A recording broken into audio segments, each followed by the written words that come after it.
Hello, this is Jacqueline. Welcome back to Jack Knits. The knitted dishcloth is probably one of the easiest beginner knitting projects you can do. It produces just a flat piece of knitting, so there's no fancy increases or decreases. You can pretty much use any stitch you want in your dishcloth, so it's a great way to practice new stitches, and they knit up really fast. Probably the only requirement is just to make sure that you are knitting with 100% cotton yarn. A yarn like wool or worsted or acrylic yarn does not absorb water well, and you would not be able to wash them in hot water. So make sure that you're using cotton yarn, and you can just knit up as many as you want. You can never have too many dishcloths, and they make for great gifts. So I have knitted several here with different stitches. What we're going to look at today is this dishcloth here using the linen ridge stitch. It's super easy. All you have to know is how to knit, how to purl, how to do a slip stitch, and of course casting on and binding off. And we'll go through all of those steps together in this video. If you like what you see in this video, give me a thumbs up to support my channel. Don't forget to subscribe so you can receive notifications on future knitting tips and tutorial videos in the future. So let's get started with this dishcloth.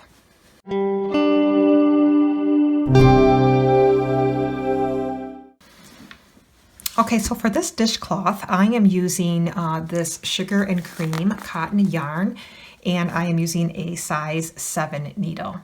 Now I have made my dishcloth fairly large, so I've casted on 34 stitches for my cast on here. If you need a refresher on how to cast on, you can refer to my videos in the link description below for videos on how to cast on, also learning how to knit, purl, and bind off as well.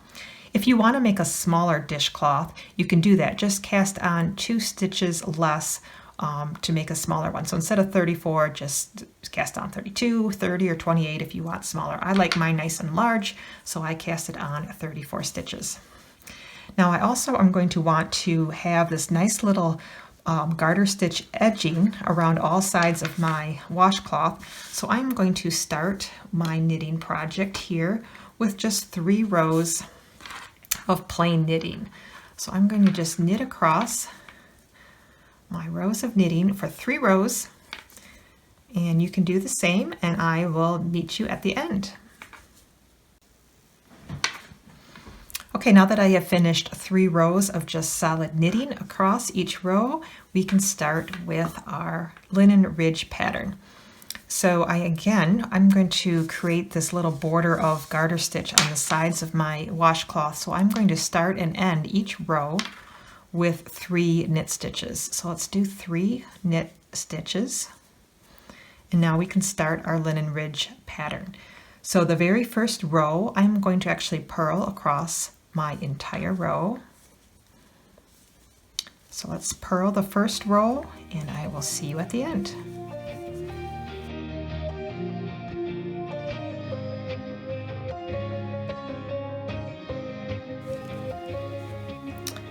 Okay, now finish your purl row with 3 knit stitches for that garter stitch border again on the other side of your washcloth.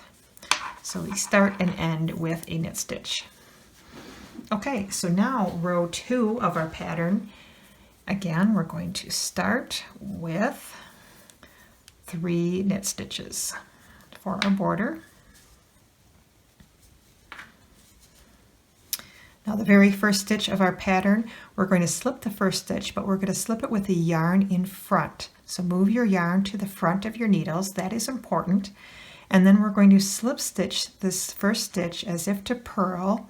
So just slipping it from one needle to the other without twisting it. So slip it off your needle and then move the yarn back to the back, and the next stitch will be a knit stitch.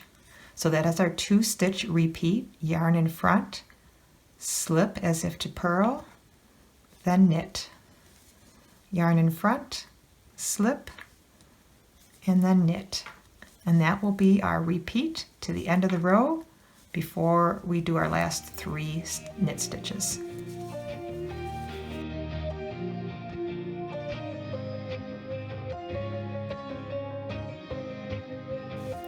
Okay, and now we're going to end with our 3 knit stitches.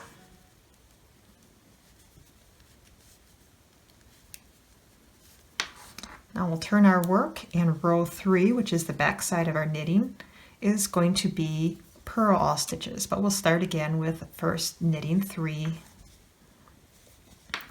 and then we will purl to 3 stitches to the end, where we will knit the last 3 stitches.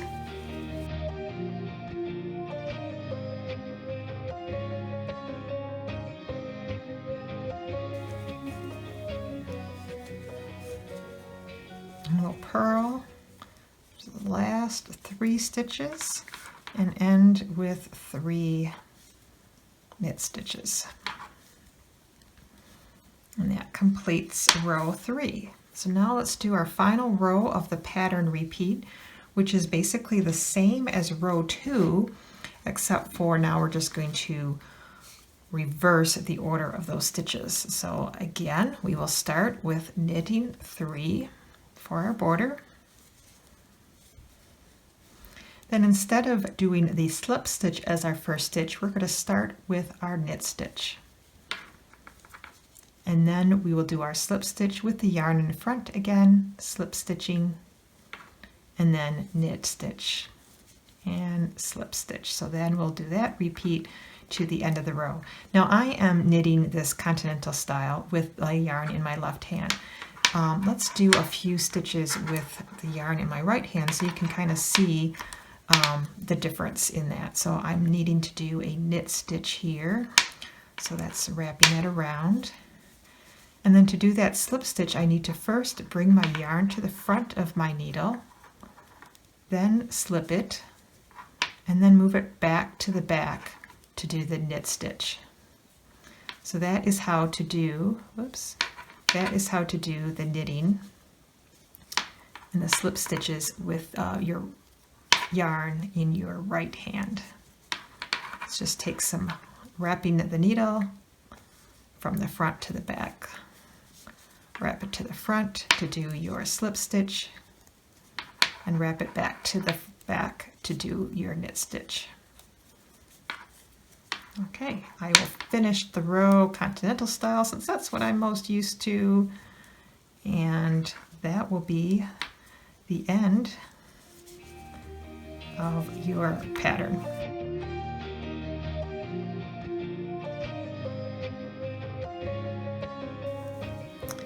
Okay, now I will end with that slip stitch and then 3 knit stitches. So that is rows 1 through 4 for this linen stitch pattern.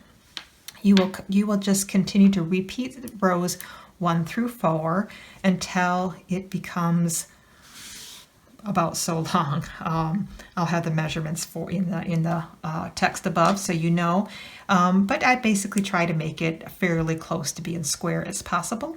So I'm going to, I might sit out on my patio and do a little bit of knitting this afternoon, and I will come back when we have reached the end of my knitting, and then we will knit for a few more rows and then bind off to finish our washcloth.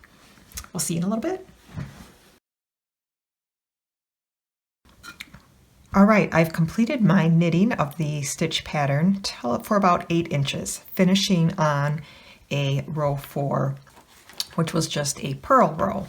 So now I'm going to do the same thing I did at the start of the project, and that is to knit a few rows of just garter stitch. So just knit all the stitches for 3 rows. So including our edges here, we will knit 3 rows of garter stitch, and then we'll be ready to bind off.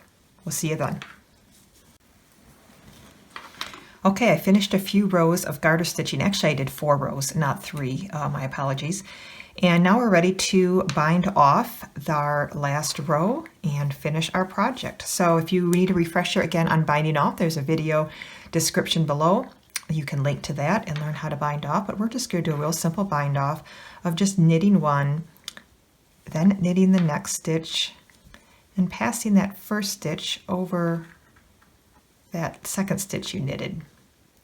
And just continue that process to the end of the row where you knit 1, pass that first stitch over the next stitch, and continue. You want, when you do this bind off, make sure you keep your stitches really loose and do a nice loose bind off, because if it's too tight, it'll kind of bind together and be a little uneven on top. So bind off all the way to the end of the row, and then we will be all done. And that is how to knit the knitted dishcloth, an easy beginner project. Another easy project is the knitted hair scrunchies, and I'll have a link below in the video. You can certainly watch that one next for another great beginner project to practice your knitting on. Hope you enjoyed this. Happy knitting, everyone. Thanks for watching.